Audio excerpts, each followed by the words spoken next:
one of the key lines came from one of Sharp's, one of the guys that gave Sharp the most love songs in the Appalachians was a man with a fantastic name of Philander Fitzgerald. And all the way through the Sharp tour, I was saying, I wonder what Philander Fitzgerald had to do to earn that nickname. And then, when we were in Glasgow, a lady came up to me and said that she'd studied this, and she had some of Sharp's, some of Philander Fitzgerald's letters. And it turns out he was very proud of being head of a family of 90, and he had 46 children. And then this lady very helpfully said, I don't think they were all with the same woman. Now, I'm naive to this kind of thing, but I can only presume that she's right. So yeah, Philander Fitzgerald. But the line that came from him is for sweethearts I may have again, but fathers I can get no more. So I love that line so much that I made it the centrepiece of this. And also one more thing, Professor Child, when he was writing his book, he hypothesised that this song was kind of related to a Norse saga called Theodric's Saga. And Norse sagas generally go on even longer than your average child ballad. And this has a whole half-hour-long subplot about a curse placed on the two main characters. And the curse is they can run away together and elope, but they may never speak each other's names. And if they ever do, terrible, terrible things will happen. So yeah, you can guess what happens. But I found a version where the hero is called Lord Douglas, so that's the name of this. This is called Lord Douglas. You know what, after all of that. It's alright, Martin Carthy does this, so I'm allowed, right?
days.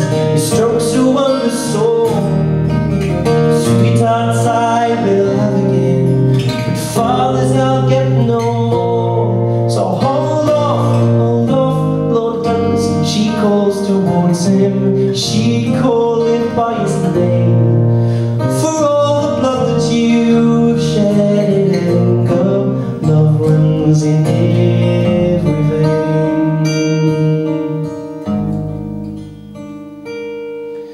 Oh, you was Jews, no Jews, then Lady Margaret.